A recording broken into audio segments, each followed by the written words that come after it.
Hello everyone, welcome back to my YouTube channel. हमारी civil procedure code की series चालू थी, तो आज हम टॉपिक पढ़ने वाले हैं अपना ज्यूरिसडिक्शन ऑफ सिविल कोड्स। ये जो टॉपिक है ये अभी भी पढ़ाया जाएगा और जब हम सेक्शन 9 कवर करेंगे तब भी इसको हम डिस्कस करेंगे, क्योंकि ज्यूरिसडिक्शन का टॉपिक इंपॉर्टेंट टॉपिक है। इसके ऊपर आपको कई सारे सवाल पूछे जा सकते हैं। ओके, देखो ज्यूरिसडिक्शन कहीं डिफाइंड है क्या? नहीं, कहीं डिफाइंड नहीं है। तो jurisdiction is not defined in the code. हालांकि इसका जो ओरिजिन है वो लेटेंट टर्म है। इसको हम इटमोलॉजिकली अगर हम इसको वो करें, तोड़े यानी कि, तो ये लेटिन शब्द से डिराइव्ड होता है ज्यूरिस एंड डिक्टो। ज्यूरिस एंड डिक्टो, ठीक है। इसका मतलब क्या होता है? I speak by the law. ये बात याद रख लेना, ठीक है। फिर केस आया Raja soap factory versus SP Santhraj supreme court का।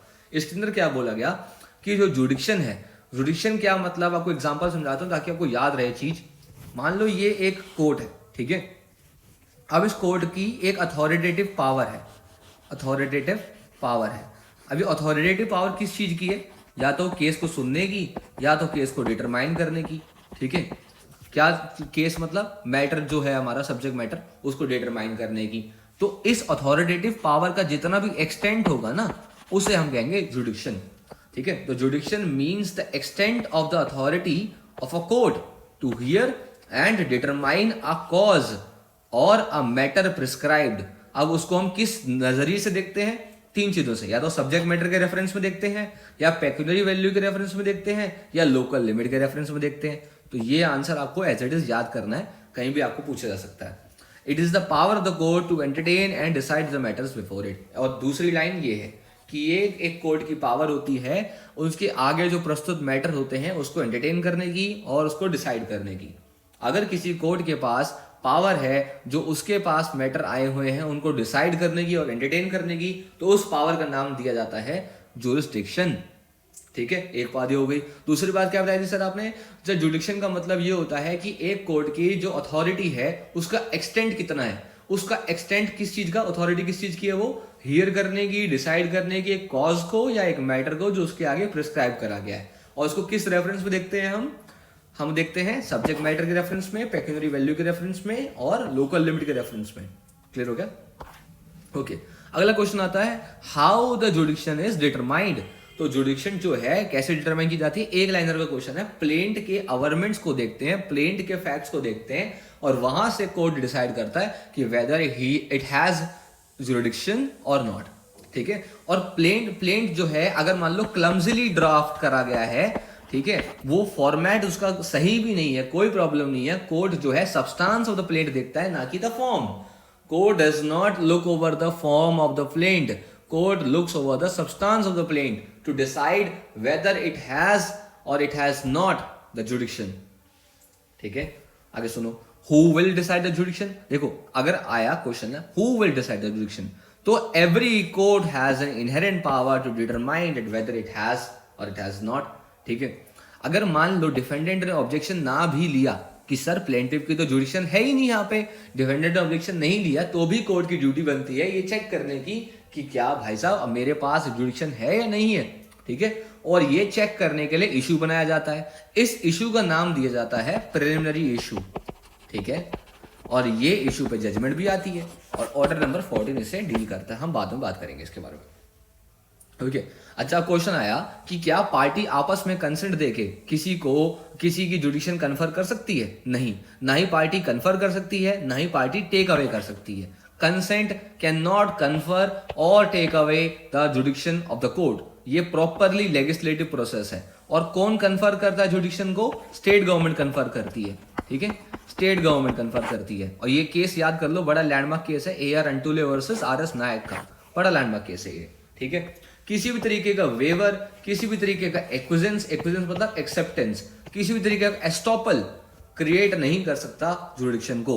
हाँ, एक केस आया Hukum Singh versus game on limited का केस। इसमें क्या बोला गया कि मान लो दो कोर्ट है, कोर्ट 1 और कोर्ट 2।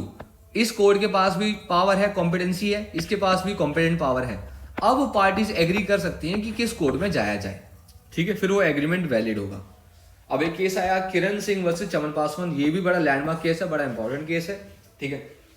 इसके अंदर क्या बोला गया कि जो जुडिक्शन का डिफेक्ट होता है ना, ये कोर्ट की अथॉरिटी को रूटली उसको डिस्ट्रॉय करता है, उसको स्ट्राइक आउट करता है। ठीक है, अगर जुडिक्शन का डिफेक्ट आ जाता है तो हो सकता है कि डिक्री नलिटी हो जाए, डिक्री नल एंड वॉइड हो जाए। तो जुडिक्शन का डिफेक्ट जल्द से जल्द क्योर करना चाहिए। कहाँ कब करना चाहिए? At the commencement of proceedings. ठीक है, at the commencement of proceedings उसको सही करना चाहिए। Such fundamental defect can not be cured by the consent of the parties. Parties consent देके उसको क्योर नहीं कर सकती। और अगर कोई डिफेक्टिव जुडिक्शन है तो उसमें आई गई जजमेंट, उसमें आया गया ऑर्डर जो होगा वो नल एंड वॉइड भी हो सकता है। अब भी मतलब क्यों बोला मैंने?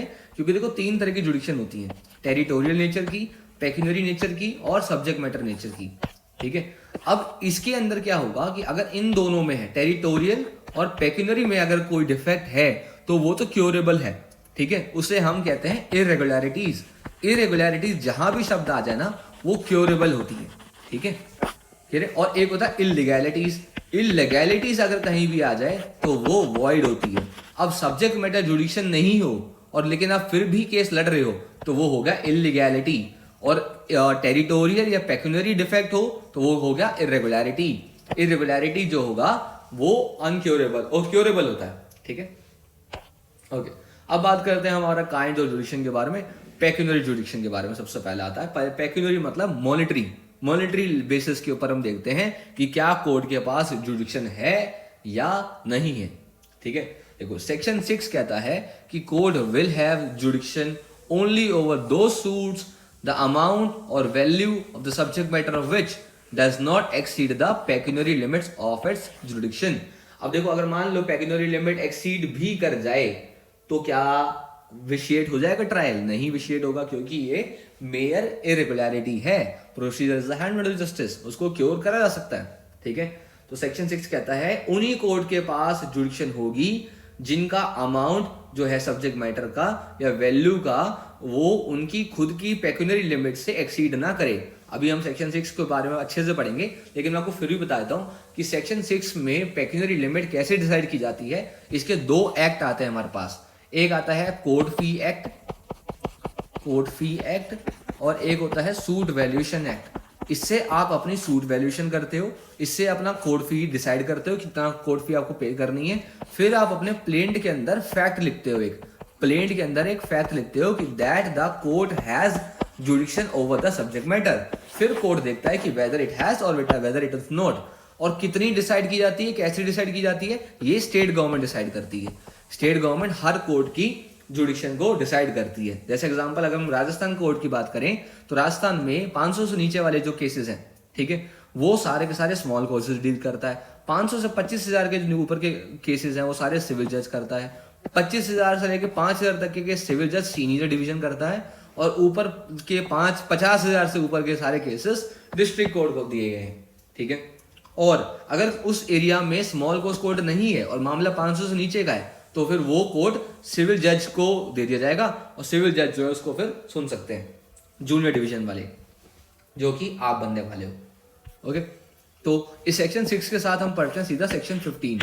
अब सेक्शन 15 कहता है कि मान लो 1, 2 और ये 3 कोर्ट है। ठीक है, अब ये कोर्ट हायर कोर्ट है, ये कोर्ट लोवेस्ट कॉम्पिटेंट कोर्ट है, यानी कि पेक्यूनरी लिमिट के अकॉर्डिंग ये कॉम्पिटेंट भी है और लोवेस्ट भी है, और ये लोवेस्ट है सिर्फ। तो सूट कहां फाइल होगा?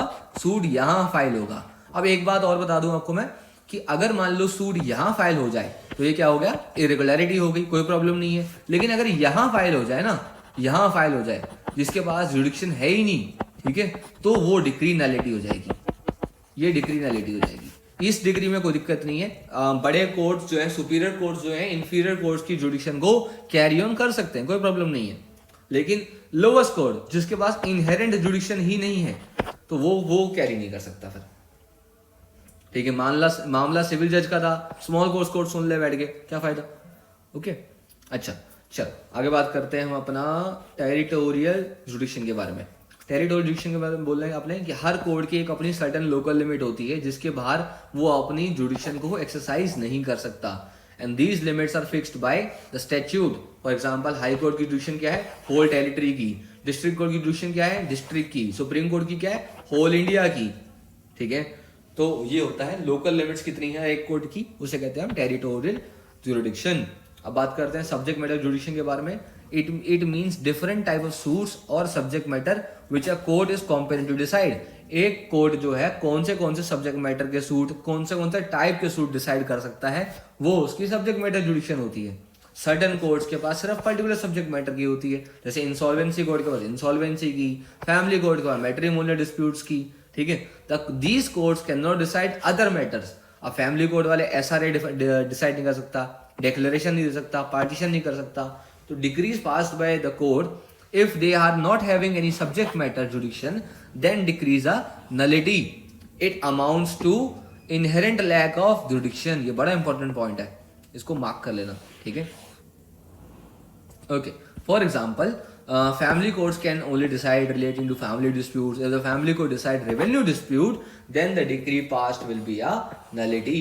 सुप्रीम कोर्ट ने चिरंजी लाल गोयनका, CS गोयनका बोल लो, कुछ भी बोल लो आप, ऑब्जर्व करा था कि decree pass by the court without jurisdiction on the subject matter goes to the root of the matter and such decree is a nullity and non est. ठीक है, it can not be established. अब एक और case है Hiralal versus Kalinath. अगर jurisdiction pecuniary defect है, territorial defect है, तो वो रूट में नहीं जाता और वो डिक्री जो है नलिटी नहीं माना जाएगा.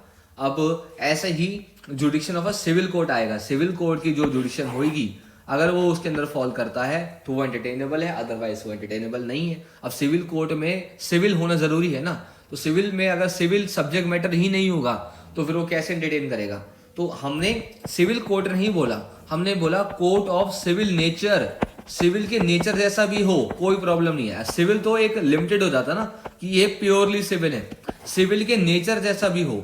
ठीक है, उसको भी हम एंटरटेन करते हैं. इसके अंदर क्या होता है, मैं आपको थोड़ा सा आगे लेके जा रहा हूं, लेकिन फिर भी सुन लो.